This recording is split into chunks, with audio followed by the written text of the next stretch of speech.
Assalamualaikum warahmatullahi wabarakatuh. Halo sahabat sejuta kisah.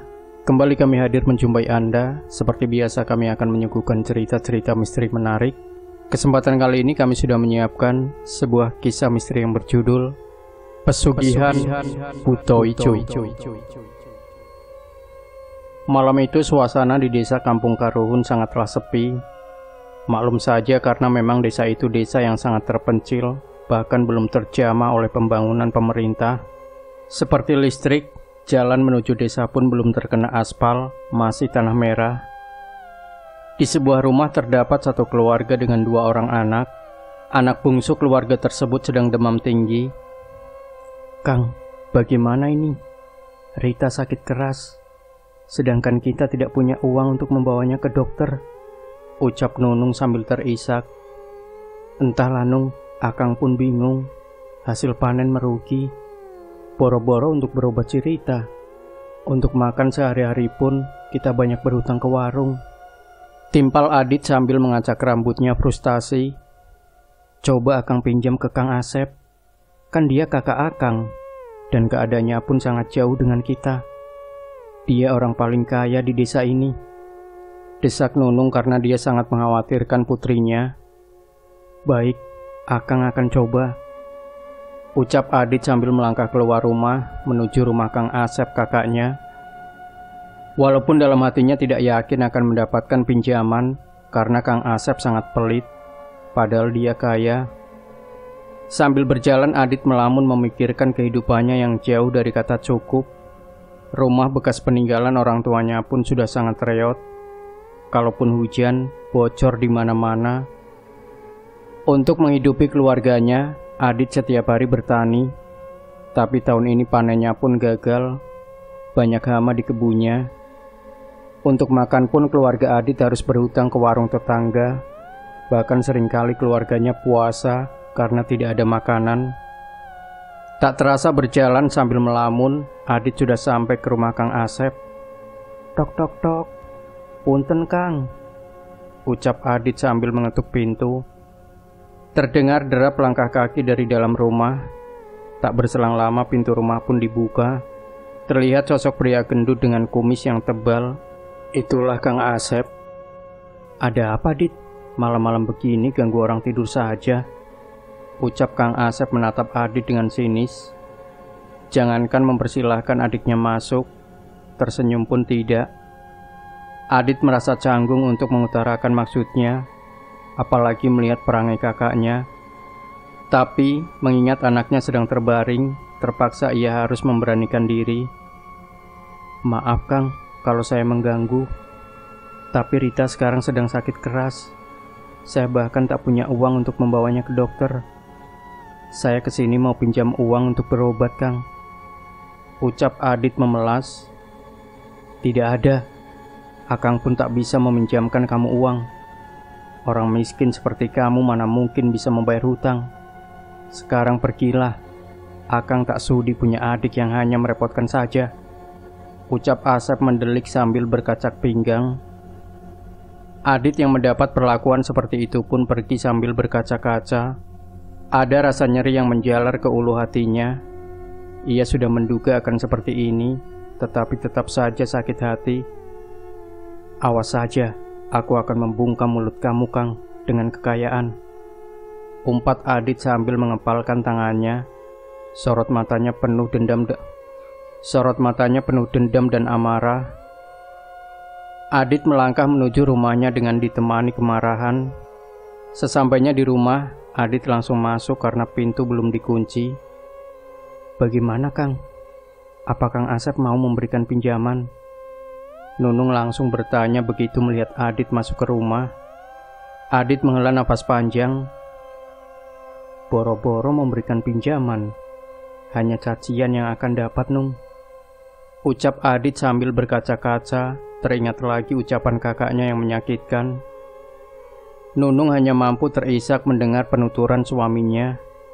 Dia tahu apa yang sedang suaminya rasakan, sehingga dia tak bertanya apa-apa lagi. "Sudahlah Nung, besok Akang pergi mencari kerja di kota. Mudah-mudahan ada kerjaan.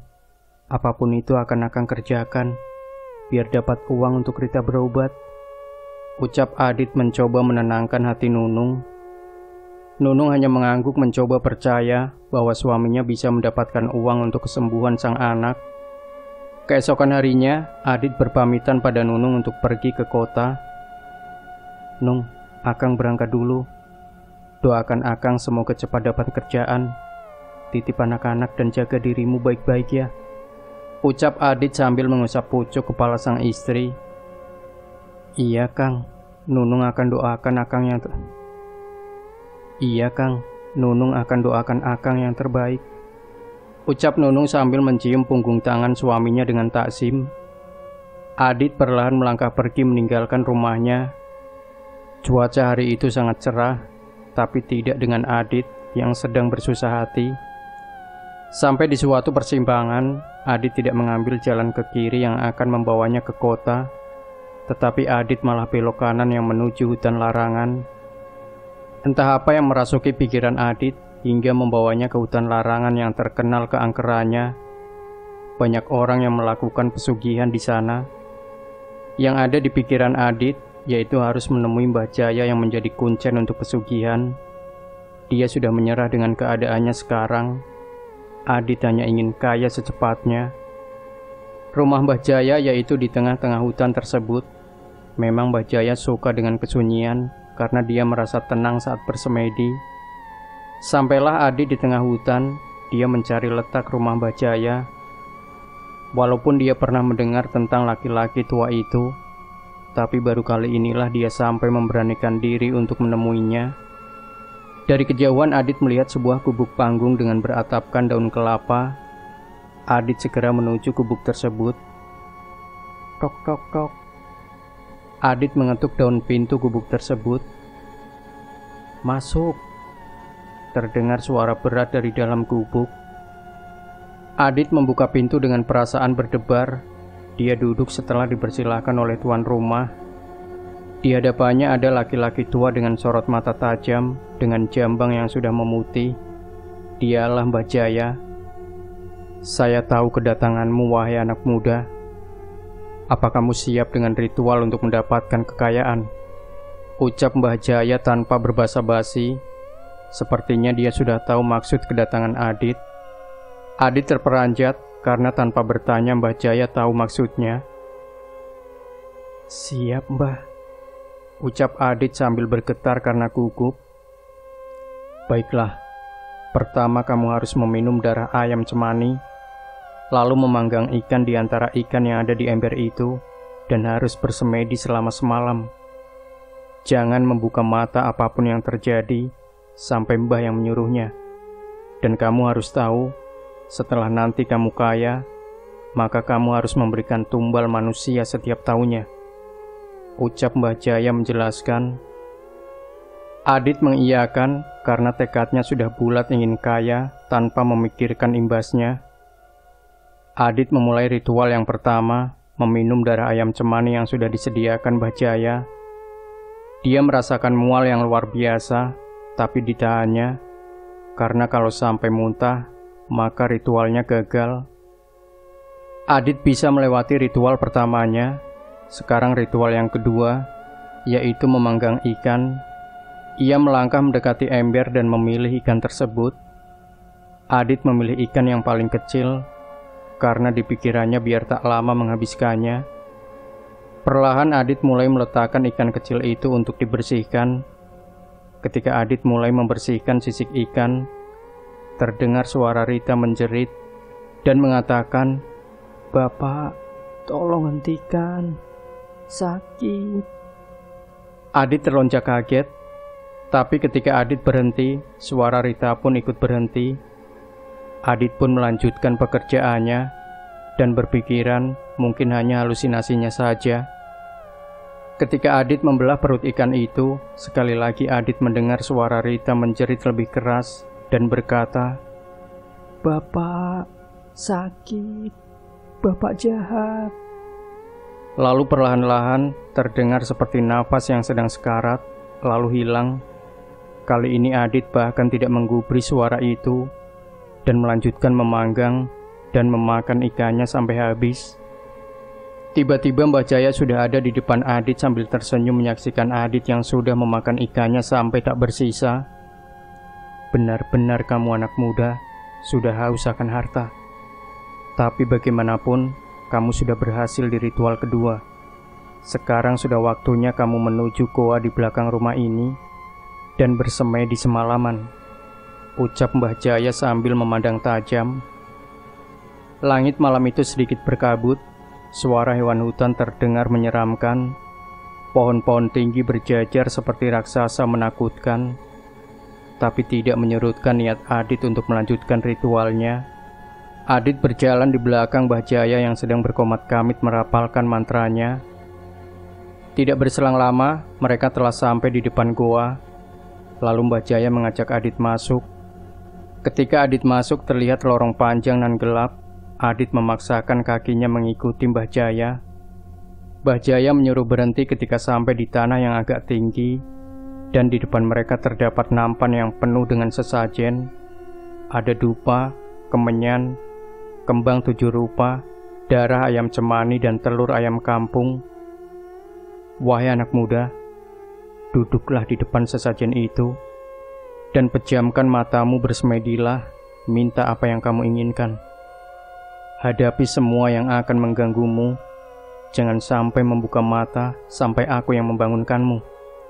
Jika kamu berhasil, Mbah Jagat Wireksa akan mengabulkan apa yang kamu minta. Aku akan menjemputmu besok pagi, ucap Mbah Jaya sambil berlalu meninggalkan Adit. Selepas kepergian Mbah Jaya, Adit melaksanakan ritual pamungkasnya. Hingga menjelang tengah malam, Adit mendengar suara wanita tertawa cekikikan dan merasakan belayan halus di pundaknya. Tapi lama-lama belayan tersebut berubah menjadi cekikikan. Napas Adit terasa sesak, tapi Adit tidaklah goyah. Lama-lama gangguan tersebut menghilang. Berbagai gangguan Adit rasakan, tapi tidak membuat Adit berhenti melakukan ritualnya. Sampai Adit seperti melihat Rita diseret oleh sosok tinggi besar. Seluruh badannya berwarna hijau, berbulu. Bola mata makhluk tersebut sebesar bola kasti berwarna merah, dengan mulut yang bertaring tajam. Rita diseretnya tanpa ampun, sampai tubuhnya terus mengeluarkan darah dengan pakaian yang sudah terkoyak. Rita terus menjerit dan meronta, tapi tak dihiraukan makhluk tersebut. Malah semakin Rita menjerit, makhluk tersebut tidak segan mencambuk tubuhnya sampai terguling, lalu diseret kembali. Hampir saja Adit membuka mata, tapi Adit teringat kembali ucapan Mbah Jaya yang mewanti-wanti, jangan membuka mata. Sampai tak terasa waktu pun telah pagi. Mbah Jaya membangunkan Adit dan mengatakan ritual terakhirnya berhasil. Ketika Adit membuka mata, Adit terbelalak. Di depan matanya banyak uang tertumpuk dan emas berkilauan. Adit berteriak senang tak menyangka hidupnya kaya. Desa Kampung Karuhun itu digemparkan oleh kematian Rita. Banyak warga berbondong-bondong untuk takziah dan mengucapkan bela sungkawa kepada Nunung. Terlihat Nunung menangis histeris menyaksikan jasad putri kecilnya yang sudah terbujur kaku. Otih, kakak Rita yang baru berusia 12 tahun pun sesenggukan di dekat sang ibu. Memang jarak usia Otih dan Rita tidak beda jauh, hanya beda 3 tahun. Mak Imah, tetangga yang paling dekat rumah Nunung, sedari tadi mencoba menenangkan Nunung yang menangis. Banyak warga yang berbisik-bisik menanyakan keberadaan Adit yang tak kelihatan batang hidungnya. Pak RT yang baru datang bersama Kiai Sukma membuka penutup wajah jasad Rita. Tapi begitu melihatnya, Pak RT merasa heran dengan wajah kecil Rita yang lebam membiru. Berbeda dengan Kiai Sukma, ia terlonjak kaget menyaksikan bahwa yang dihadapannya bukan jasad Rita, melainkan hanya kedebok pisang. Tapi beliau tak memberitahu siapapun. Beliau hanya beristighfar dan menghela nafas panjang. Nung, yang sabar. Semua sudah takdir yang di atas. Jangan terus bersedih, kasihan Rita. Jangan memberatkan kepergiannya. Kamu masih punya Otih yang masih membutuhkanmu, ucap Kiai Sukma mencoba memberi kekuatan hati Nunung yang terlihat sangat rapuh. Nunung tidak menjawab, hanya mengangguk dan mencoba meredakan tangisannya. "Maaf Nung, dari tadi saya tidak melihat Adit. Kemana?" tanya Pak RT sambil celingukan. Mata Nunung kembali memanas. "Kang Adit dari kemarin pergi mencari pekerjaan ke kota," ucap Nunung sambil terisak. "Baiklah, sambil menunggu suamimu pulang, bagaimana jika kita mengurus jenazah Rita? Kasihan jika dibiarkan terlalu lama." Kyai Sukma memberikan pendapatnya. Warga pun setuju dan mulai menyiapkan keperluan mengurus jenazah. Ibu-ibu sudah bersiap memandikan, begitupun Nunung. Ia ingin memandikan sang anak untuk terakhir kalinya. Begitu baju Rita mulai dibuka, semua yang memandikan kaget, karena seluruh badan Rita membiru dan lebam, hampir sekujur tubuhnya. Di bagian perutnya, terdapat garis memanjang berwarna merah seperti bekas dibelah. Nunung mencoba menjelaskan kepada warga bahwa semua lebam diakibatkan demam terlalu tinggi, sehingga pembuluh darah mengalami penyumbatan dan beku. Nunung pun tahu dari mantri desa yang memeriksa Rita tadi pagi. Warga pun akhirnya percaya. Setelah dimandikan, lalu jenazah Rita dibungkus kain kafan dan yang terakhir disolati. Hari sudah menjelang sore, tapi Adit yang ditunggu belum juga datang. Akhirnya warga pun sepakat menguburkan jenazah Rita hari itu juga. Nunung hanya bisa pasrah, tidak bisa mencegah untuk menunggu suaminya pulang karena takut keburu malam. Jenazah Rita pun akhirnya dimakamkan di pemakaman umum Desa Karuhun yang terletak di ujung desa. Sepanjang jalan Adit bersiul dan bernyanyi riang. Udara malam yang dingin dan hening tak dipedulikannya. Adit hanya ingin cepat-cepat sampai ke rumahnya. Dari kejauhan Adit melihat bendera kuning di rumahnya. Terdengar suara orang mengaji. Adit berlari mendekati rumahnya dan banyak orang juga di sana. Adit heran dan tanpa mengucapkan salam, Adit segera masuk ke dalam rumah. "Ada apa ini? Kenapa ramai-ramai mengaji di rumah kita, Nung?" Adit bertanya sambil menatap Nunung yang tengah duduk di pojok rumah sambil menangis. "Akang kemana saja? Kenapa baru datang, Kang? Di mana Akang saat Rita sekarat? Di mana Akang saat Rita sekarat?" tanya Nunung sambil memukul-mukul dada Adit. "Apa? Jadi Rita meninggal?" Adit lemas dan tubuhnya ambruk di hadapan Nunung, matanya berkaca-kaca. Adit baru ingat tentang ikan yang dia panggang. Jadi itu hanyalah simbol tumbalnya. Di dalam hati Adit, dia sangat terpukul, tapi egonya mengalahkan nuraninya. Alah, persetan dengan Rita. Lagian anak itu hanya merepotkan saja. Rita itu sering sakit-sakitan, jadi buat apa dia hidup? Yang terpenting sekarang saya kaya, gumam Adit dalam hatinya. Tak berselang lama Adit bangkit, dia pura-pura merasa sedih. "Sabar Nung, mungkin sudah waktunya Rita meninggal." Akang pun sangat bersedih dan merasa bersalah karena tidak bisa menyelamatkan anak kita. Adit memeluk Nunung sambil menangis. Orang-orang yang sedang berkumpul pun ikut merasakan duka ketika melihat pasangan suami istri tersebut kehilangan anaknya. Bahkan sang juragan kaya, Kang Asep, sama sekali tidak peduli.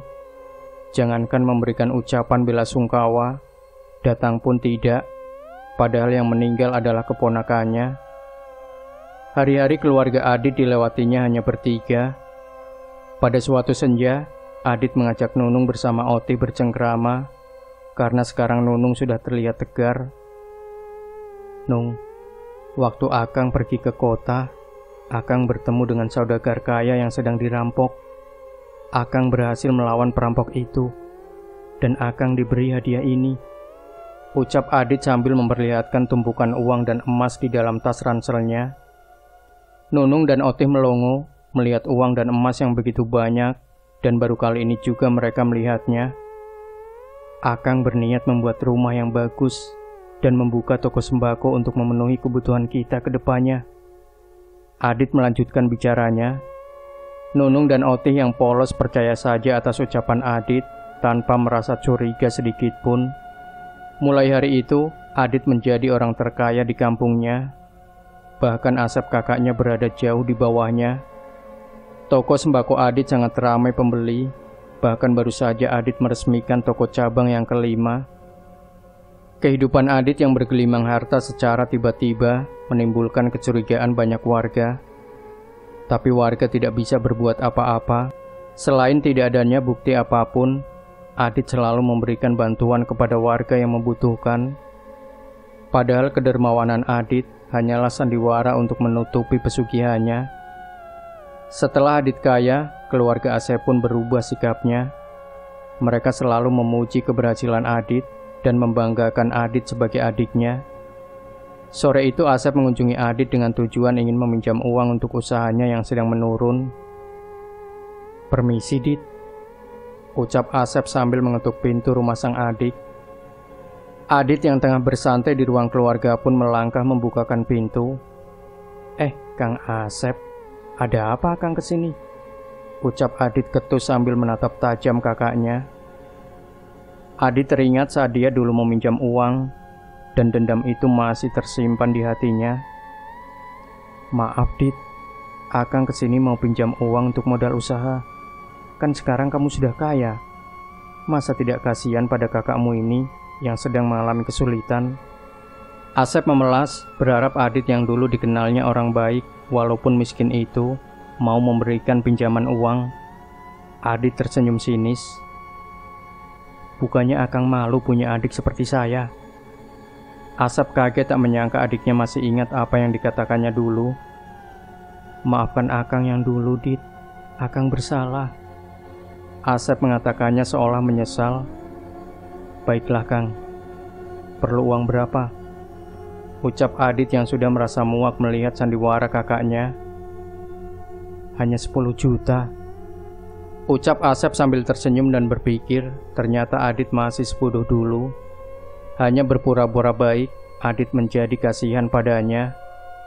Adit masuk ke rumah untuk mengambil uang, dan Adit tersenyum yang menyiratkan sesuatu.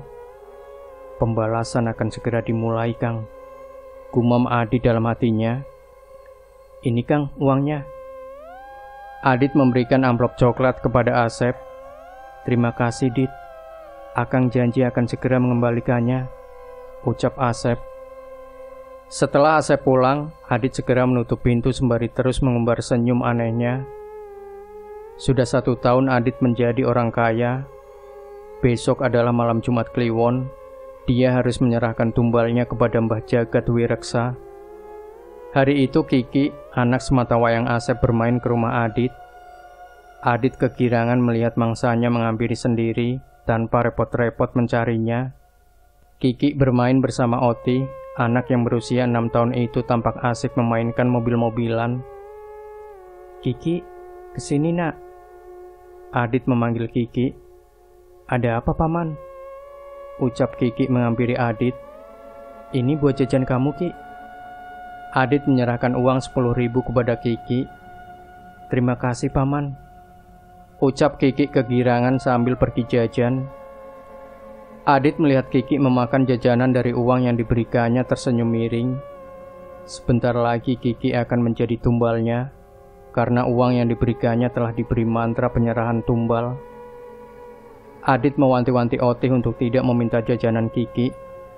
Walaupun heran, tapi Oti tetap menuruti perintah bapaknya.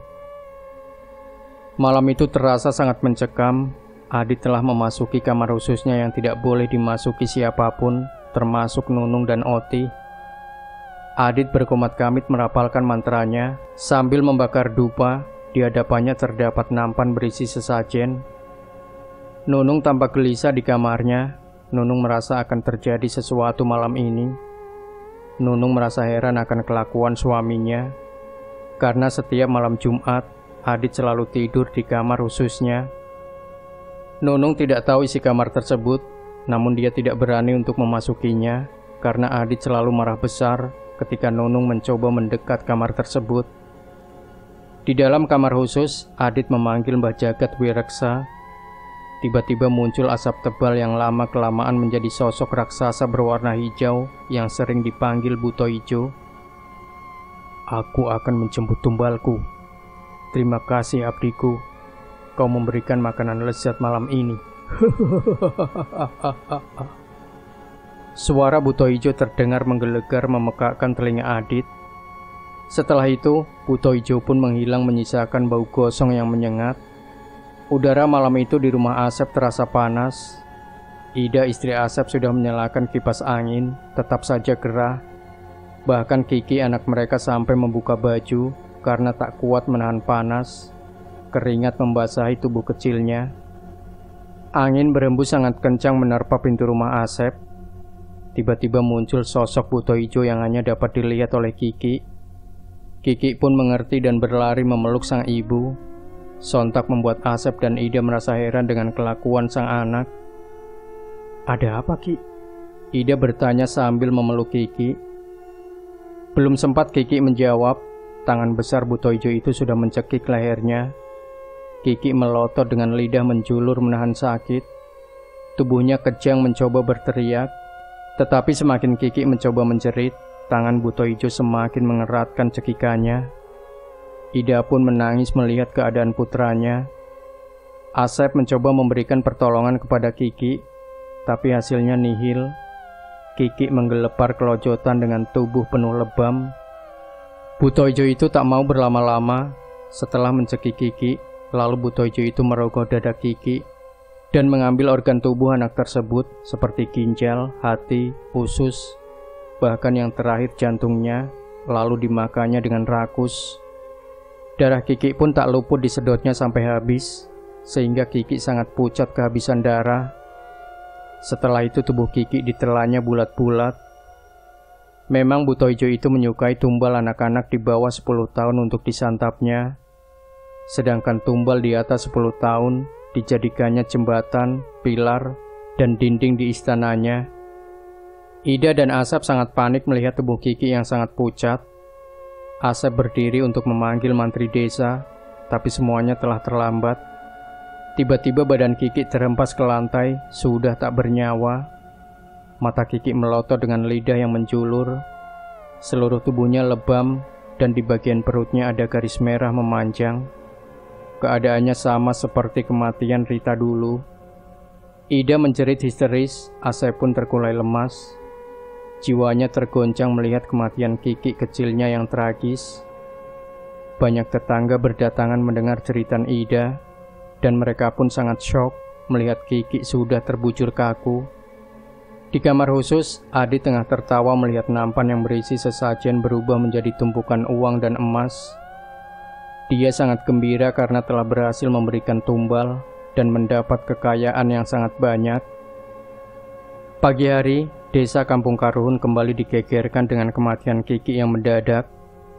Kemarin Kiki masih terlihat bermain dan berlari ke sana kemari dengan ceria. Semua warga merasa terpukul dengan kematian anak lucu seperti Kiki. Adit sekeluarga pun datang takziah ke rumah Asep dan mengucapkan bela sungkawa.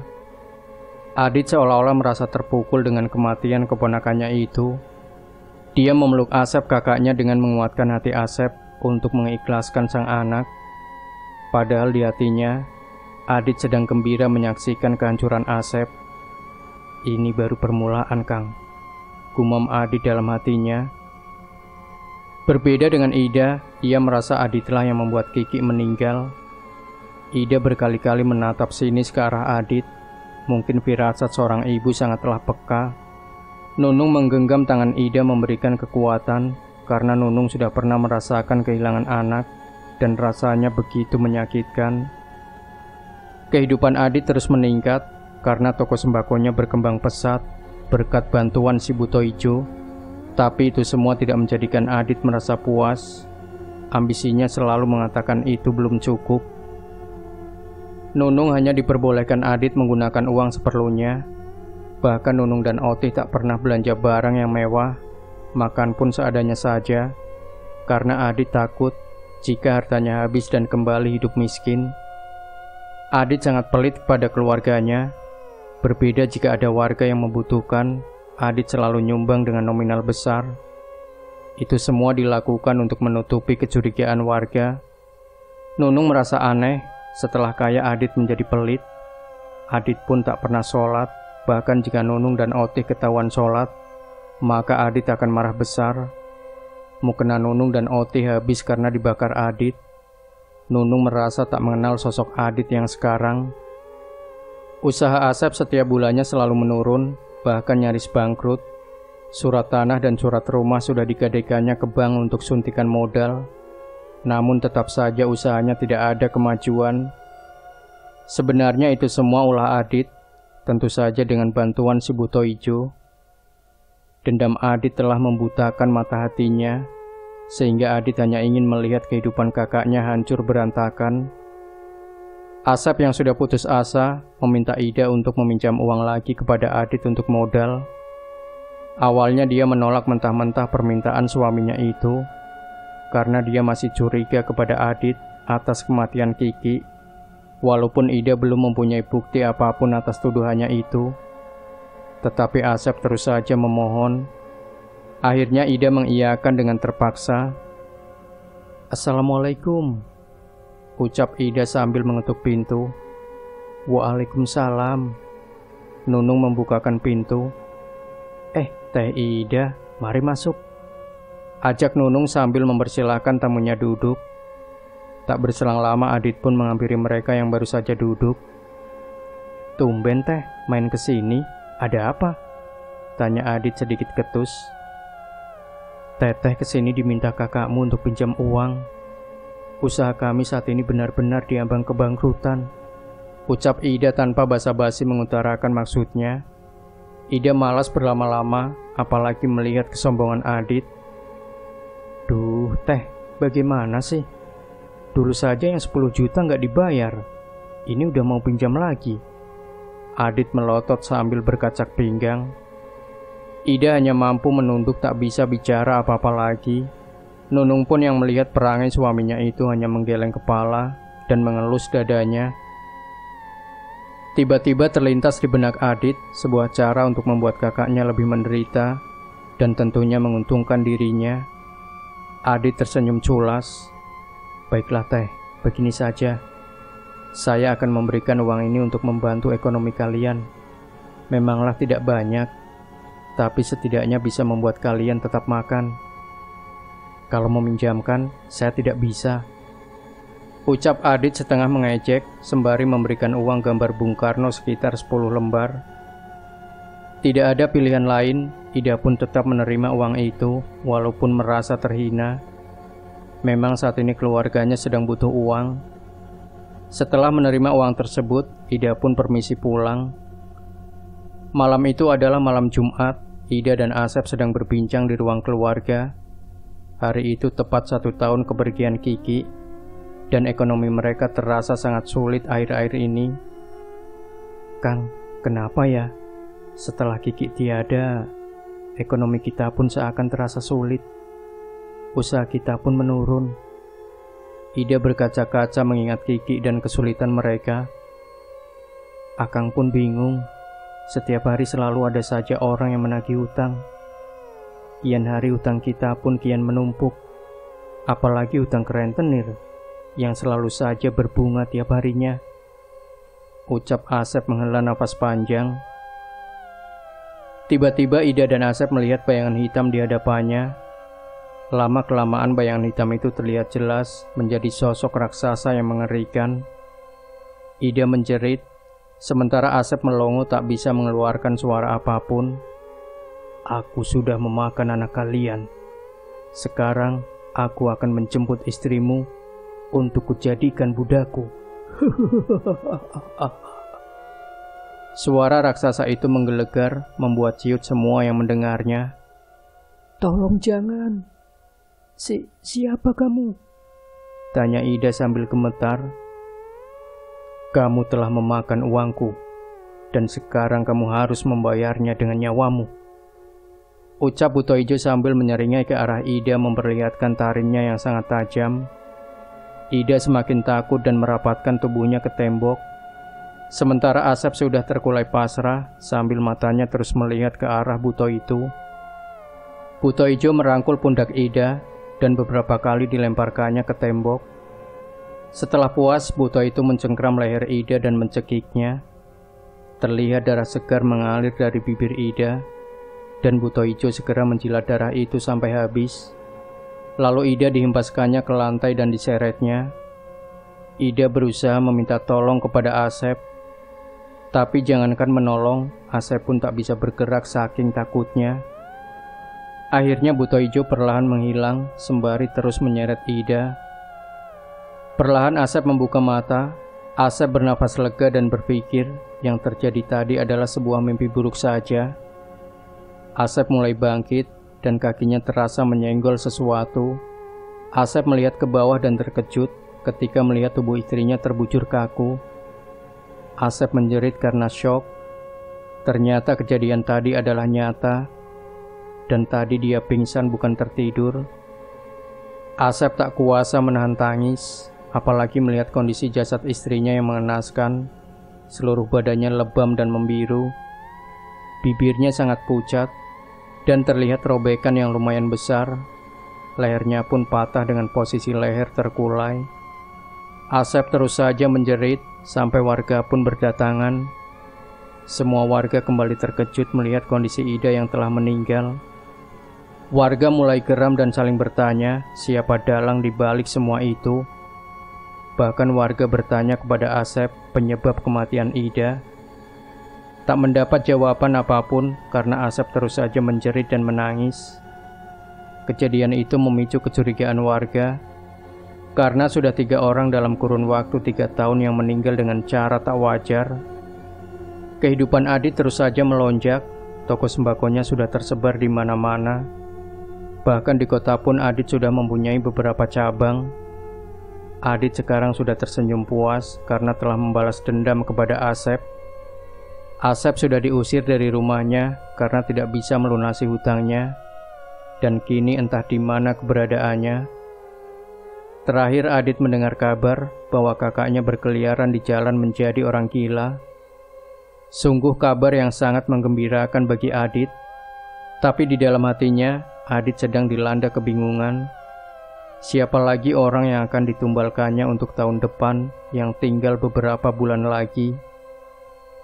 Nunung dan Oti hari itu belanja kebutuhan bulanan ke pasar. Oti yang sudah beranjak remaja pun sangat cekatan memasukkan barang belanjaan ke dalam mobil. Oti pun heran, walau sang bapak sangat kaya raya, tapi bapaknya tak mempekerjakan orang lain di rumahnya seperti sopir, pembantu dan tukang kebun. Semuanya hanya dikerjakan Nunung dan Oti setiap harinya. Sebegitu pelit bapaknya, bahkan untuk biaya belanja, biaya sekolah, semuanya harus ada kwitansinya. Nunung yang sedari tadi melihat anaknya melamun, menepuk bahu sang anak. "Ada apa, Nak? Kok melamun?" Ibu, tidak apa-apa, Bu. Ayo kita pulang," ucap Oti sambil tersipu malu karena ketahuan melamun. Ketika Nunung dan Oti akan naik ke mobil, terdengar panggilan seseorang. "Assalamualaikum, Bu Nunung." Ternyata itu Kiai Sukma menghampiri mereka dengan tergesa. "Waalaikumsalam. Ada apa Pak Kiai?" tanya Nunung sambil turun kembali dari mobilnya.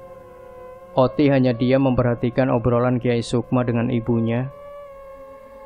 "Maaf Bu, jika saya lancang. Sebaiknya Ibu dan Oti harus segera meninggalkan rumah. Sepertinya ada yang tidak beres dengan suami Ibu." Nunung dan Oti heran dengan ucapan Kiai Sukma. "Maksud Pak Kiai aneh bagaimana?" Nunung mengerutkan dahinya.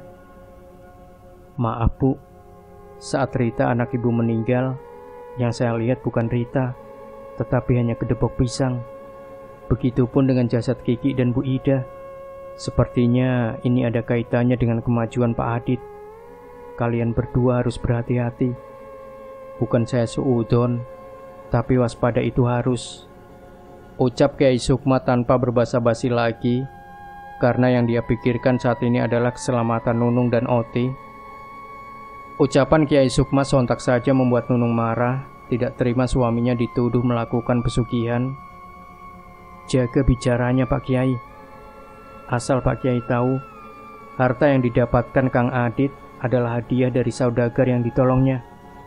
Pak Kiai jangan berpikiran macam-macam kalau tidak tahu kebenarannya.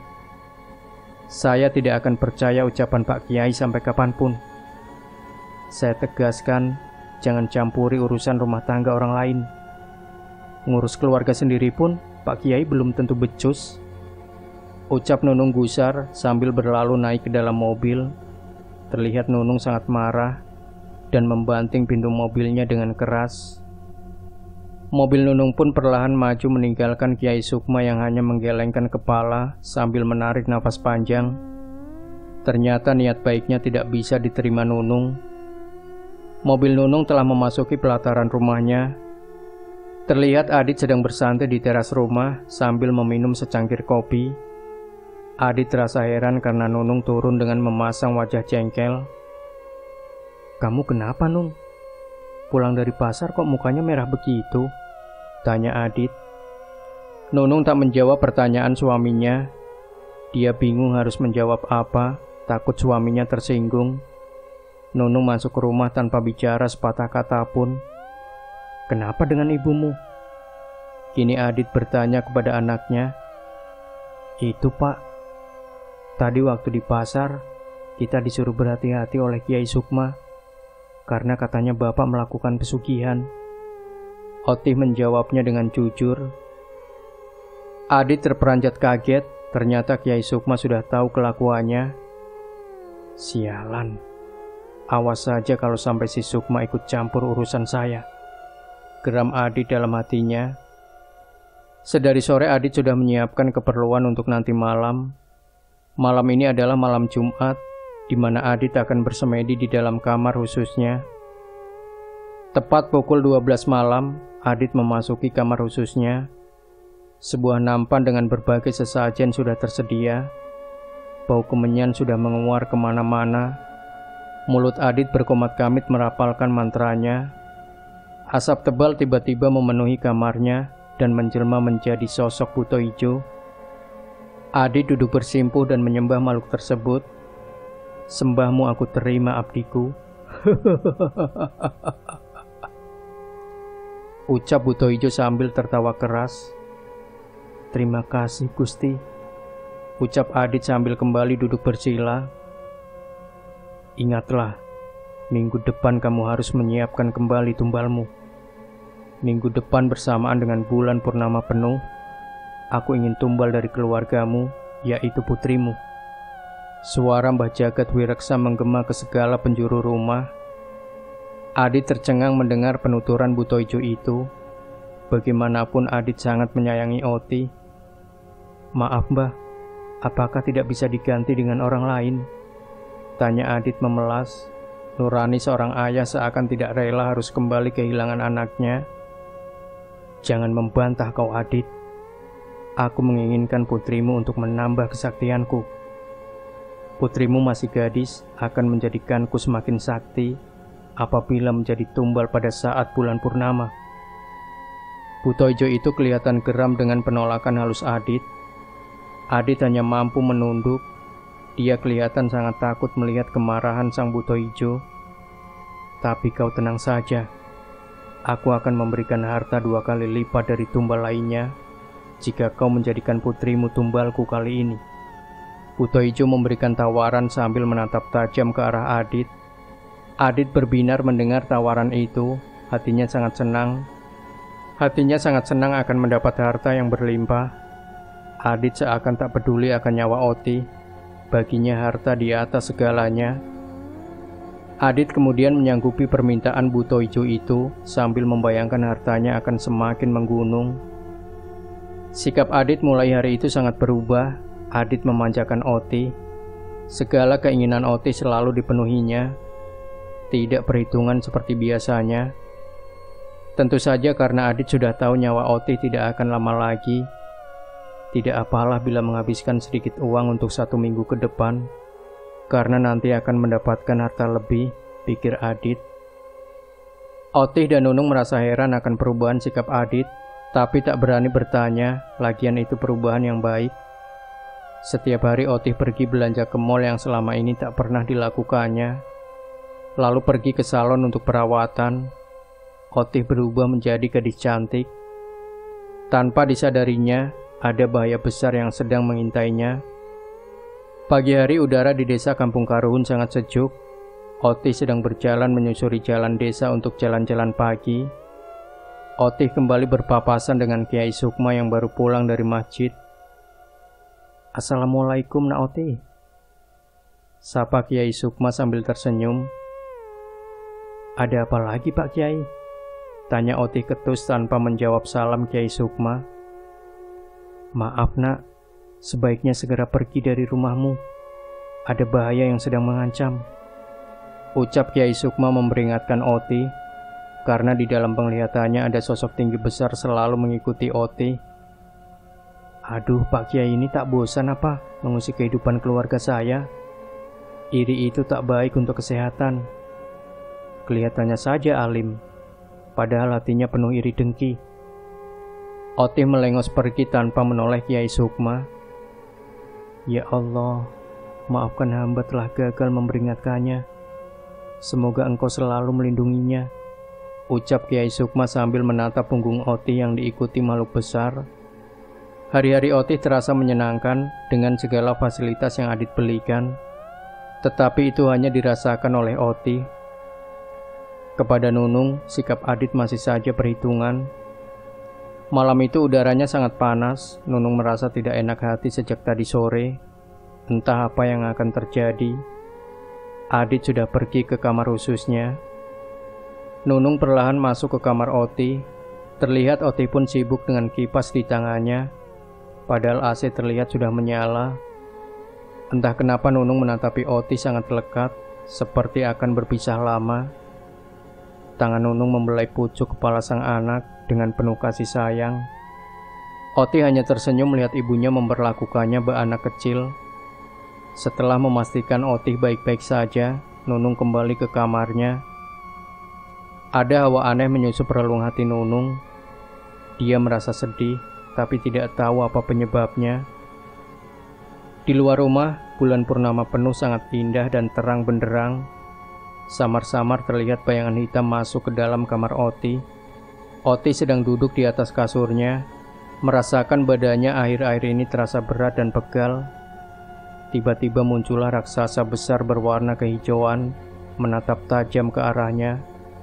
Otih berteriak, tetapi suaranya tercekat di kerongkongannya tidak bisa keluar.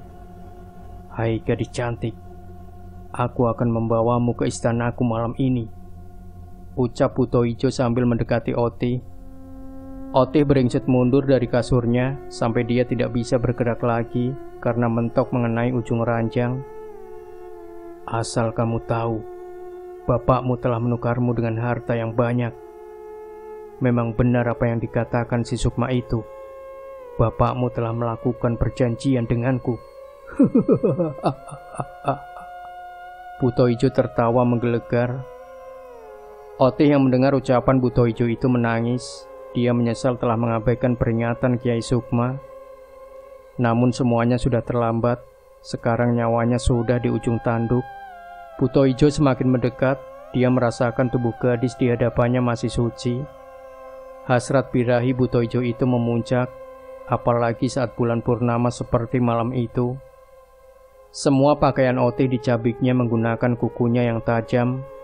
Lalu Buto Ijo itu menyetubuhi Otih dengan ganas. Darah mengalir dari selangkangan Otih. Seluruh tubuhnya membiru. Memang darah perawan saat bulan purnama penuh dapat menambah kesaktian sang Buto Ijo. Setelah puas, lalu Buto Ijo menyeret tubuh lunglai Otih yang penuh darah, lalu menghilang menembus tembok. Sementara di kamar khususnya, Adit sedang kegirangan melihat tumpukan uang yang menggunung. Begitupun emas berserakan di mana-mana. Saking kegirangannya, Adit ketiduran sambil memeluk tumpukan uang tersebut. Pagi hari cuaca sangat sejuk, kicauan burung terdengar sangat merdu. Suasana di kampung sangat asri tanpa polusi.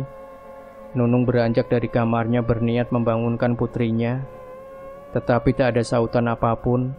Padahal Nunung sudah mengetuk pintu kamar Otih sangat keras. Akhirnya Nunung berhasil membuka pintu kamar Otih menggunakan kunci cadangan. Baru saja Nunung masuk, dia melihat pemandangan yang mengerikan. Di atas kasur, tubuh Oti sudah terbujur kaku dengan pakaian yang compang-camping. Seluruh tubuhnya membiru dan lebam. Alat vitalnya menganga. Darah berceceran di mana-mana berakhir di ujung tembok. Nunung berteriak histeris sambil berlari menggedor pintu kamar khusus. Adit yang baru bangun segera keluar dan mengunci kembali kamar itu. "Ada apa sih, Nung? Pagi-pagi sudah heboh," tanya Adit pura-pura heran. Nunung tidak menjawab. Dia menuntun tangan Adit memasuki kamar Oti. Adit pun dibuat kaget dengan apa yang dilihatnya. Memang dia yang menumbalkan Oti, tapi tidak menyangka anaknya disetubuhi buto hijau. "Kita harus menghubungi polisi. Siapa yang tega melakukan semua ini kepada anak kita?" ucap Nunung. Terlihat kemarahan di wajahnya. Air mata terus mengalir membasahi pipinya. "Jangan, Nung. Nanti ribet harus berurusan dengan polisi," bentak Adit. Dia tidak mau semuanya terbongkar. Nunung pun tidak bisa membantah suaminya itu. Nunung segera menutupi tubuh Oti dengan kain jarik. Darah yang berceceran dibersihkannya sesuai perintah Adit. Kampung Karuhun kembali digegerkan dengan kematian tragis yang menimpa Oti. Yai Sukma yang mendengar kabar tersebut tertunduk lesu, merasa gagal menyelamatkan nyawa Oti. Dalam mimpi, Nunung berada di sebuah istana yang megah dengan pilar-pilar yang begitu kokoh. Nunung mencoba mendekati istana tersebut. Nunung kaget, ternyata setelah diperhatikan dengan seksama, ternyata pilar tersebut terbuat dari tubuh orang-orang yang ditumpuk. Mata dari semua orang itu tampak melotot dengan lidah yang menjulur, meneteskan darah membentuk kolam merah dengan bau anyir yang sangat menusuk hidung. Perhatian Nunung tertuju kepada dinding istana tersebut. Langkah kakinya mendekati dinding, dan betapa kagetnya dia dengan apa yang dilihatnya. Tubuh Ida dan Oti tersemat menjadi dinding. Kondisi tubuh mereka persis seperti tubuh orang-orang yang menjadi pilar, menyiratkan kesakitan dan penderitaan yang luar biasa. Nunung menangis tak tahan melihat pemandangan yang sangat mengerikan. "Ibu harus segera pergi dari rumah Bapak jika ibu ingin selamat. Semua yang dikatakan Kiai Sukma benar adanya. Oti di sini sangat tersiksa, Bu. Semoga kematian yang sesungguhnya cepat terjadi, karena Oti ingin bebas dari belenggu iblis ini." Tiba-tiba mulut Oti mengeluarkan suara. Sontak saja Nunung berteriak saking kagetnya. "Ah!" Nunung terbangun dari mimpinya dengan tubuh yang berkeringat. "Ternyata aku hanya mimpi," gumam Nunung sambil menyandarkan dirinya ke ujung ranjang. Nunung melamun memikirkan mimpinya. Tiba-tiba Nunung teringat ucapan Kiai Sukma tempo hari. Apa ini ada kaitannya dengan beberapa kematian yang tak wajar selama beberapa tahun ini? Nunung berpikir keras, apalagi memikirkan kondisi memprihatinkan Oti dalam mimpinya. "Aku harus membuktikan kebenarannya," ucap Nunung sambil beranjak keluar dari kamarnya. Perlahan-lahan Nunung mendekati kamar khusus. Nunung berharap pada petunjuk dari kamar tersebut, karena selama ini dia tidak pernah tahu apa isi kamar itu dan apa saja yang dilakukan Adit di kamar tersebut. Bodohnya, dia hanya diam saja dan tak pernah berani mencari tahu jawaban dari segala pertanyaannya. Nunung mencoba membuka pintu kamar itu, tapi tidak bisa karena selalu dikunci oleh Adit. Kebetulan Adit hari ini tidak ada di rumah, sedang melihat kantor cabang di kota. Nunung tidak menyerah. Dia pergi ke dapur membawa linggis dan berusaha mencongkel pintu kamar. Akhirnya dengan susah payah, pintu kamar khusus bisa juga dibuka. Nunung melotot melihat isi kamar khusus tersebut. Terlihat ada sesajen yang masih terlihat segar di atas nampan. Sepertinya sesajen tersebut selalu diganti setiap harinya. Nunung membuka lemari di kamar itu. Uang bertumpuk dengan emas yang sangat banyak. Ada yang menarik perhatian Nunung, buku berwarna hitam yang berada di atas lemari. Nunung mengambil buku dan membukanya. Nunung terbelalak kaget. Ternyata isi dari buku itu adalah mantra pemanggilan Buto Ijo. Tubuh Nunung seketika ambruk ke lantai, matanya memanas dan berkaca-kaca. Tak menyangka suaminya tega melakukan pesugihan dan mengorbankan keluarganya. Keterlaluan kau, Kang. Hanya demi harta kau hancurkan keluarga kita. Kau berikan anak-anak kita kepada iblis. Iman kau sudah digadaikan. Pantas saja selama ini kau selalu menjauh dari Gusti Allah. Gumam Nunung sambil berurai air mata. Ketika selesai mengucapkan kata Gusti Allah, ada suara benda yang jatuh sangat keras. Tetapi ketika diperiksa tidak ada apapun. Udara di dalam kamar pun berubah sangat panas, seperti ada yang tidak suka akan ucapan Nunung. Nunung segera keluar dari kamar karena merinding atas kejadian tadi. Nunung duduk di ruang tamu sambil merenungi semua yang sudah terjadi. Andai saja dia percaya ucapan Kiai Sukma, pasti Otih masih hidup. Nunung menangis sangat keras meluapkan penyesalannya. Nunung merasa tak bersemangat hidup lagi semenjak kematian Rita dan Otih, karena baginya anak-anaklah yang menjadikan dia kuat menjalani kehidupan yang keras. Apa yang harus aku lakukan sekarang? Nunung berteriak, dia merasa putus asa. Nunung kemudian bangkit. Dia tidak boleh menyerah, ada jiwa Otih yang harus dia selamatkan dari belenggu iblis. Nunung masuk ke kamar dan mulai membereskan bajunya. Nunung tidak membawa barang berharga apapun, termasuk uang. Nunung tidak sudi memakan lagi harta dari hasil mengorbankan nyawa anak-anaknya dan nyawa orang yang tidak bersalah. Nunung kemudian pergi membawa koper, meninggalkan rumah megah dengan kenangan pahit di dalamnya. Sepanjang jalan, pikiran Nunung kalut. Nunung bingung harus pergi kemana, karena kedua orang tuanya sudah lama meninggal. Nunung sekarang hanya sebatang kara, bahkan uang pun dia tak punya. Terlintas di benaknya untuk pergi ke rumah Kiai Sukma. Semoga Kiai bisa membantu mengatasi masalahnya. Walaupun sebenarnya Nunung malu bertemu dengan Kiai Sukma atas perlakuannya dulu. Sesampainya di pekarangan rumah yang sederhana, namun sangat asri dan resik. Banyak pohon yang rindang dengan halaman yang luas, juga bunga yang warna-warni memberikan kesan sejuk. Nunung perlahan mengetuk pintu, dan tidak berapa lama seorang perempuan dengan ramah membukakan pintu. Beliau adalah Bu Aisyah, istri dari Kiai Sukma. Beliau mempersilahkan Nunung masuk, walaupun bingung melihat keadaan Nunung yang membawa koper besar. Maaf Teh Nunung, tumben kesini, ada perlu apa? Tanya Bu Aisyah sembari tersenyum setelah membawakan minuman untuk Nunung. Bu, saya ada perlu dengan Pak Kiai. Nunung menjawab dengan perasaan tak karuan. Bu Aisyah perlahan beranjak memanggil Kiai Sukma di belakang. Tak lama keduanya masuk ke ruang tamu. Kiai Sukma melihat ada beban berat yang sedang Nunung rasakan. Bu Nunung, silakan diminum airnya, sapa Kiai Sukma berbasa basi. Nunung pun meminum air yang ada di hadapannya hingga tandas, karena memang dia merasakan haus setelah berjalan cukup jauh. Ada apa, Bu? Tak biasanya datang kemari, tanya Kiai Sukma setelah melihat Nunung agak lega.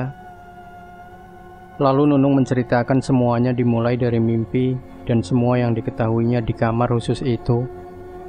Nunung bercerita sambil terisak menahan tangis. Ibu Aisyah tampak tak berhenti beristighfar. Ada kengerian yang sedang beliau rasakan. Kiai Sukma terlihat tenang karena beliau telah menduganya. Sesekali kepalanya mengangguk, tanda beliau paham dengan apa yang terjadi. Pak Kiai, apakah jiwa Otih dan Ida bisa dilepaskan dari jeratan iblis terkutuk itu?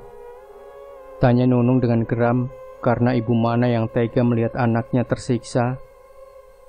Insya Allah, Bu, semoga saja dengan kuasa Allah diberikan pertolongan. Walaupun Otih dan Ida tidak bisa kembali ke dunia, tapi setidaknya mereka bebas dari siksaan siluman, menunggu kematian yang sebenarnya dengan tenang, jawab Kiai Sukma. Tapi Pak Kiai, ketika dalam mimpi, saya tidak melihat Rita dan Kiki. Di manakah mereka? Tanya Nunung heran. Seketika raut wajah Kiai Sukma berubah, ada gurat kesedihan terpancar dari wajahnya yang bersih. Sebelum menjawab, Kiai Sukma menghela nafas panjang. Bu Nunung harus tabah mendengar kabar ini. Menurut penglihatan mata batin saya, mereka tidak dijadikan tiang, pilar ataupun dinding. Mereka telah disantap siluman laknat. Karena mereka masih kanak-kanak yang merupakan makanan kesukaan Buto Ijo. Jawab Kiai Sukma tertunduk lesu. Nunung dan Ibu Aisyah terlonjak kaget. Air mata Nunung kembali tumpah. Hati Nunung sangat sakit. Ternyata selama ini dia makan seolah dari hasil menjual darah dagingnya. Bu Aisyah memeluk Nunung mencoba menenangkannya. Pak Kiai, apakah boleh untuk sementara saya tinggal di sini? Saya tak tahu harus pergi kemana. Tanya Nunung di sela-sela tangisnya. Boleh kok. Kebetulan ada rumah kosong di belakang rumah ini. Tadinya mau dijadikan pondok santri, tapi masih kurang dananya. Jawab Bu Aisyah yang merasa kasihan kepada Nunung. Kiai Sukma tersenyum dan mengangguk tanda mengiyakan. Maaf Bu, bukan niat mengajari. Tapi mulai saat ini, jangan tinggalkan sholat dan mengaji. Kiai Sukma mengingatkan Nunung. Nunung tersipu malu karena selama ini sangat jauh dengan robnya. Nunung mengangguk sambil menitikkan air mata. Sepertinya akan ada yang datang nanti malam. Ibu dan Nunung harus siap menyambutnya dengan dzikir dan terus mengucap asma Allah. Ucap Kiai Sukma serius. Bu Aisyah dan Nunung saling pandang, tak mengerti dengan ucapan Kiai Sukma. Ada rasa takut yang menyeruak di hati mereka. Adit heran melihat pintu rumah yang tak dikunci. Adit berteriak memanggil Nunung, tapi tak ada sautan. Adit masuk ke dalam rumah, hatinya geram karena Nunung pergi tanpa mengunci pintu. Adit memeriksa kamarnya, tak ada yang berubah. Perlahan Adit melangkah mendekati kamar khusus. Dia terkejut, tampak pintu kamar khususnya terbuka seperti habis dicongkel. Pikiran Adit tak tenang, takut ada maling masuk membawa tumpukan uang dan emasnya. Adit masuk dengan tergesa. Dia segera memeriksa lemari dan ternyata uang dan emasnya masih utuh. Adit bernafas lega. Tapi siapa yang merusak pintu kamar khususnya? Pertanyaan itu terus muncul dalam hatinya. Adit kembali ke dalam kamarnya dan melihat ada kertas di meja kamarnya. Akang jahat, tega mengorbankan keluarga hanya demi harta. Nunung pergi, Kang. Jangan pernah Akang cari Nunung lagi. Nunung kecewa sama Akang. Begitu bunyi surat di atas meja yang ditemukan Adit. Seketika Adit mengepalkan tangannya menahan amarah. Berani-beraninya Nunung meninggalkannya tanpa pamit. Lalu Adit membuka lemari, dan benar saja, semua pakaian Nunung sudah tidak ada, hanya uang dan emas yang ditinggalkan Nunung. Syukurlah, ternyata perempuan tak tahu diri itu tak membawa harta saya. Kamu pikir saya akan bersedih ditinggalkan perempuan seperti kamu? Tidak sama sekali. Yang saya takutkan kamu pergi dengan membawa harta saya. Gumam Adit sambil tersenyum sinis. Tiba-tiba muncul asap memenuhi ruangan kamar Adit dan menjelma menjadi Buto Ijo.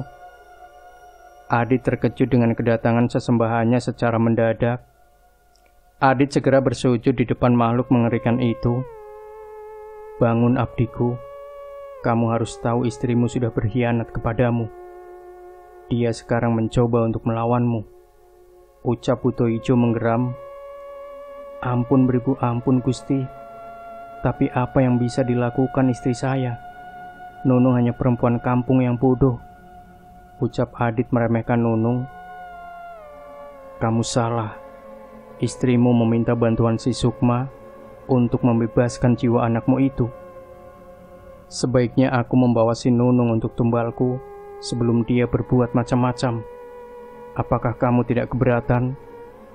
Tanya Buto Ijo sambil menatap tajam ke arah Adit. Silakan saja Mbah, bawa perempuan pengkhianat itu. Saya tidak membutuhkannya lagi. Yang saya butuhkan hanya uang dan emas yang berlimpah.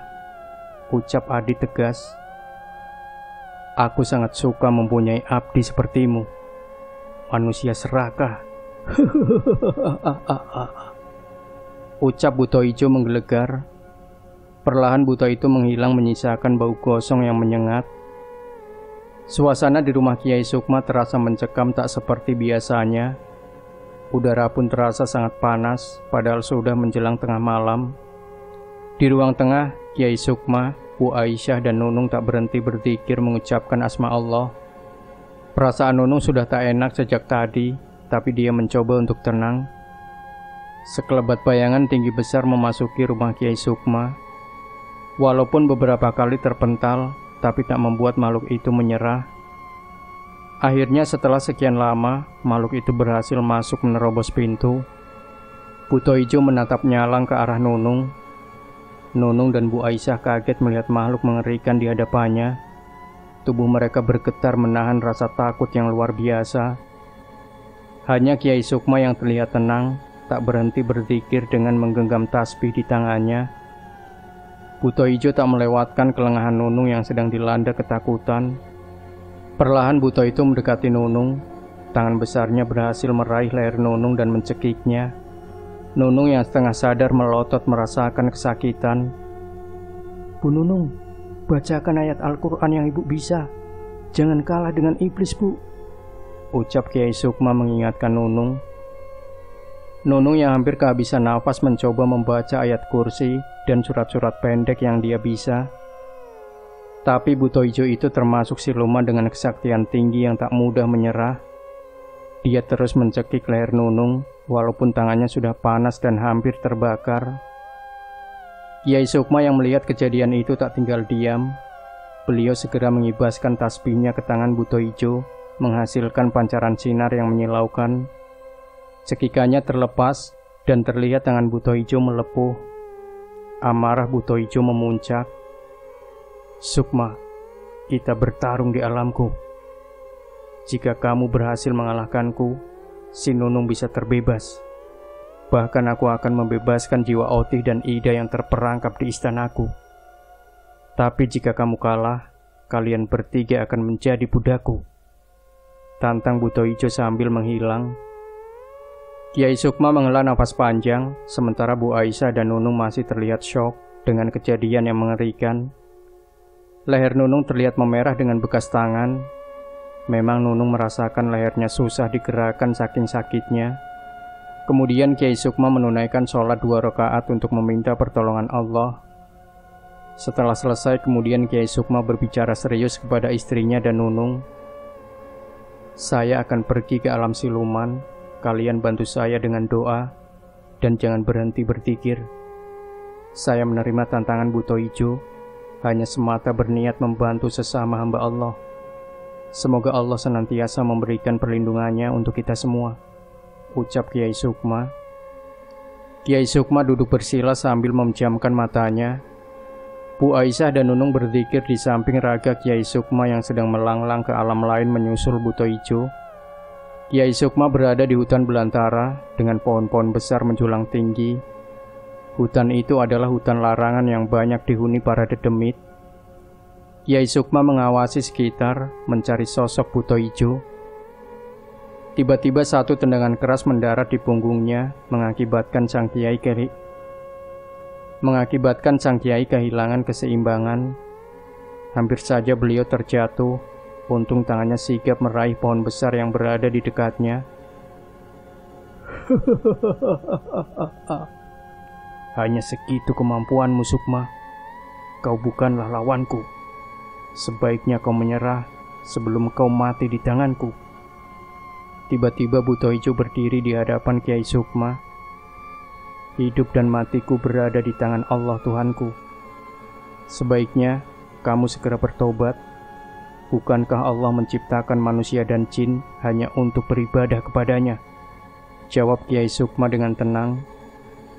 Jangan menyebut nama itu di hadapanku, Sukma, teriak Buto Ijo seraya menyerang Kiai Sukma.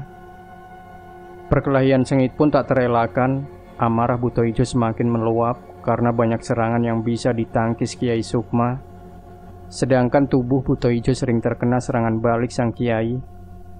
Tiba-tiba Kiai Sukma mendengar jeritan Otih dan Ida meminta tolong. Beliau celingukan mencari sumber suara. Kesempatan itu tak disia-siakan Buto Ijo untuk menyerang sang kiai secara membabi buta, sehingga Kiai Sukma terpental dan tersungkur memuntahkan darah segar. Buto Ijo yang menyaksikan lawannya terjatuh, tertawa dan semakin menyombongkan dirinya. Kiai Sukma mencoba menarik napas panjang untuk memulihkan tenaga dalamnya yang hampir terkuras. Dadanya merasakan kesakitan yang luar biasa akibat pukulan sang Buto. Siluman itu bukan siluman yang bisa diremehkan. Sudah banyak tumbal yang dia santap sehingga menambah kesaktiannya. Perlahan Kiai Sukma membaca ayat-ayat Allah dengan lantang, membuat Buto Ijo menutup telinganya. Buto Ijo merasakan panas di tubuhnya yang seakan membakar. Tanpa membuang waktu, Kiai Sukma meloncat dengan mengucapkan Allahu Akbar sambil memukulkan tasbihnya ke tubuh Buto Ijo. Terdengar suara benturan yang sangat keras dengan cahaya seperti percikan api. Tubuh Buto Ijo menggelepar di atas tanah. Ampun, aku menyerah. Aku akan menepati janjiku melepaskan Nunung dari intaian tumbalku dan melepaskan jiwa Oti dan Ida, ucap Buto Ijo dengan suara meringis menahan kesakitan. Baiklah, segera tepati janjimu. Jika sampai kamu berdusta, aku akan menghancurkanmu, juga istanamu, ucap Kiai Sukma mengancam. Perlahan Buto Ijo menghilang. Sepeninggal Buto Ijo, Kiai Sukma duduk sila di atas tanah. Tangannya menggenggam tasbih sambil berzikir dengan khusyuk. Dari kejauhan Kiai Sukma melihat Oti dan dia berjalan mendekatinya. Terima kasih Pak Kiai telah menolong kami. Maafkan jika dulu Oti tidak percaya akan ucapan Pak Kiai. Sampaikan salam untuk Ibu. Sekarang Oti dan Bi Ida sudah tenang untuk menunggu kematian tanpa disiksa siluman itu, ucap Oti sambil tersenyum. Ida hanya mengangguk mengiyakan ucapan Oti. Perlahan Oti dan Ida menghilang dari hadapan Kiai Sukma. Sementara itu Bu Aisyah dan Nunung yang sedang khusyuk berzikir dikejutkan dengan tubuh Kiai Sukma yang ambruk dengan memuntahkan darah segar. Tetapi mereka ingat akan pesan Kiai untuk terus berzikir apapun yang terjadi. Setelah agak lama, mata Kiai Sukma terbuka dan mencoba duduk. Bu Aisyah dengan sigap membantu suaminya dan segera memberikan air minum. Alhamdulillah Bu, jiwa Otih dan Bu Ida sudah terbebas. Begitupun Buto itu tidak akan mengganggu ibu lagi, ucap Kiai Sukma kepada Nunung. Bu Aisyah dan Nunung mengucapkan hamdalah secara bersamaan. Tapi maaf Bu, saya tidak bisa menolong Pak Adit karena dia sudah terikat perjanjian, ucap Kiai Sukma penuh sesal. Tidak apa-apa Pak Kiai, Kang Adit harus mendapatkan balasan setimpal atas apa yang telah dilakukannya, ucap Nunung menahan amarah. Adit yang sedang bersantai dikejutkan dengan kedatangan Buto Ijo yang terlihat sedang marah besar. Gara-gara ulah istrimu yang berkhianat, aku hampir mati, ucap Buto Ijo sambil menggeram. Tangan Buto Ijo mencekik leher Adit, kemudian melemparkannya ke tembok. Rupanya Buto Ijo melampiaskan kemarahan atas kekalahannya kepada Adit. Adit hanya mampu duduk bersimpuh sambil menahan sakit. Kepalanya mengeluarkan darah yang cukup banyak. Aku sekarang memberi kesempatan kamu hidup, tapi kamu ingat, minggu depan kamu harus memberiku tumbal gadis perawan pengganti si Nunung. Kalau sampai kamu gagal, maka kamu akan kujadikan budakku, ucap Buto Ijo menggelegar sambil menghentakkan kakinya, kemudian menghilang. Rumah Adit bergetar seperti terkena gempa akibat hentakan sang Buto. Seketika Adit ambruk karena kepalanya merasakan pusing yang luar biasa. Sudah beberapa hari Adit terbaring sakit akibat benturan yang keras membuatnya sering merasakan pusing. Para tetangganya nampak acuh membiarkan Adit sakit sendirian. Bukan tanpa sebab, sikap apatis warga dikarenakan mereka sudah mengetahui pesugihan Adit. Warga takut dijadikan tumbal jika terlalu dekat dengan Adit. Nunung, Bu Aisyah dan Kiai Sukma pernah datang menjenguk membawakan makanan dan mengingatkan Adit untuk segera bertaubat. Namun bukan ucapan terima kasih yang mereka dapat, melainkan bentakan dan makian. Malah makanan yang dibawa Nunung ditumpahkan Adit ke lantai. Adit merasa kebingungan mencari tumbal gadis perawan yang diminta Buto Ijo, apalagi dengan kondisinya yang sedang sakit. Bahkan sekarang, uang dan emasnya tak bisa membantu untuk menyembuhkannya. Adit sudah beberapa kali pergi ke dokter dengan biaya yang mahal, tetapi tak kunjung sembuh. Adit merasa bosan untuk bolak-balik ke dokter dan takut uangnya habis. Di dalam hati kecilnya, Adit merasakan penyesalan dengan apa yang telah dilakukannya. Akibat ambisinya, kini saat terbaring sakit, ia hanya sendirian tanpa anak dan istri. Namun lagi-lagi egonya mengalahkan nuraninya. Ia merasa tak bersalah dan berhak bahagia, walaupun harus mengorbankan keluarganya. Besok malam adalah waktu penyerahan tumbal, tapi Adit belum mendapatkannya. Sekarang sangat sulit untuk mendapatkan tumbal, apalagi warga sudah mengetahui tentang pesugihannya. Jangankan mau menerima uang Adit, ketika di jalan berpapasan, mereka banyak yang memalingkan muka. Di mata warga, Adit tak lebih dari manusia serakah yang menjijikan. Adit merasa frustasi karena tak ada yang bisa diserahkan kepada sesembahannya. Ia hanya berharap Buto Ijo bisa memberikannya waktu lagi. Malam itu adalah malam Jumat Kliwon. Suasana di sekitar rumah Adit terasa mencekam. Suara burung hantu di atas genteng menambah kesan seram. Rumah megah Adit tampak mengerikan. Adit hanya mondar-mandir di kamar khususnya, pikirannya tak tenang. Tiba-tiba Buto Ijo sudah berada di hadapannya. Adit yang terkejut langsung bersujud di hadapan sang Buto. "Mana tumbalku, Adit?" bentak Buto Ijo menatap Adit dengan nyalang. "Ampuni hamba, Gusti. Hamba belum bisa mendapatkannya. Hamba janji akan segera mendapatkannya. Mohon beri hamba waktu lagi," ucap Adit bergetar menahan ketakutan. "Tidak, aku tak mau mendengar alasan apapun. Sekarang sudah saatnya kamu menjadi budakku," teriak Buto Ijo yang marah. "Ampun Gusti, hamba masih ingin hidup," ucap Adit memelas sambil menangis. Namun Buto Ijo tak menggubris permohonan Adit. Perlahan Buto Ijo mencekik leher Adit dan memutar tubuh Adit, kemudian melemparkannya ke tembok. Bukan hanya sekali, tubuh Adit berulang kali dilemparnya. Adit hanya bisa pasrah, darah terus mengalir dari kepalanya. Setelah puas, Buto Ijo menginjak tubuh Adit yang sudah tak berdaya, sampai Adit melotot, karena sesak menahan sakit yang teramat sangat. Tak cukup sampai di situ, Buto Ijo mengalungkan rantai ke kepala Adit, lalu diseretnya dibawa ke alam siluman. Beberapa hari kemudian, jasad Adit baru ditemukan warga yang mencium bau tak sedap di rumah Adit. Kondisi mayat Adit sangat memprihatinkan. Selain tubuhnya sudah membusuk, juga lebam biru memenuhi tubuhnya. Darah yang sudah menghitam dari kepalanya.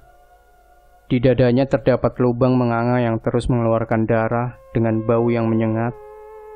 Setelah kematian Adit, toko sembakonya semuanya terbakar. Rumah megahnya ikut ambruk tanpa sebab. Nunung memulai hidup baru menjadi guru mengaji di pesantren Kiai Sukma. Walaupun hidupnya sederhana, tapi kini Nunung sangat bahagia. Di alam lain, Adit terus disiksa. Setiap hari tubuhnya diseret dan dicambuk makhluk mengerikan. Penyesalannya sekarang sudah tak berguna. Itulah air hidup orang yang bersekutu dengan iblis. Demikian sahabat sejuta kisah, jangan lupa berikan komentar Anda, like, share video ini, subscribe channel sejuta kisah, dan kembali nantikan cerita-cerita misteri terbaru dari kami. Wassalamualaikum warahmatullahi wabarakatuh.